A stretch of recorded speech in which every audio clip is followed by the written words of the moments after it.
Hello, fam. So this week I'm spending a whole week with a group of young, talented Kenyans, all below the ages of 35, and they are doing incredible work. Yesterday, when I was listening to their bio, I was extremely blown away. And today, when I was coming to work, I was thinking about people who might be within that space I'm in right now, and they are feeling like they're not as exceptional as the people we are spending time with.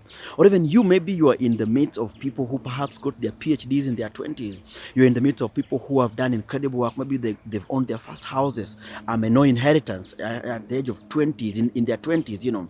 Or maybe perhaps you have people who are top 30, under 30, and they're in the Forbes list, and they're doing amazing work. They've done innovations and stuff like that. And sometimes you wonder, is there something wrong with you? Is there something wrong with me? Why am I not as exceptional as them? But this morning, when I was coming to work, I started to think about that story. And I thought that maybe perhaps your best is your best because you had to push through family trauma to be where you are. Maybe you're just driving your first vehicle in your 40s, and that's okay, because perhaps you had to take yourself through school, and you inherited a huge black tax, and you've got to support many members of your family that when people were buying their vehicles in their 20s, you had no luxury to do that. Perhaps you had to pay yourself through university education. Perhaps you're the first person who's graduating from your family. And therefore, while it is good to be challenged by exceptional people, but remember that our stories are very different. They're extremely personal and different. You are who you are, and you are extremely unique. There are some battles you fought that only you know. There are some challenges you've overcome that only you know. And therefore, even as we compare ourselves to other people, may we remember that we shouldn't compare their best versions with our worst versions. Neither should we compare our best versions with their worst versions. Remember that we are all unique.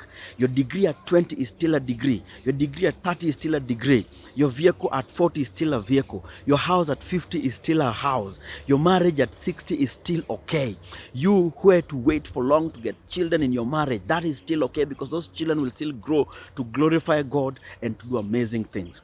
I know we are living in a world where we are tempted to achieve when we are young and to feel useless when youth is passing, and we are put to achieve things top 30 under 30 and top 40 under 40.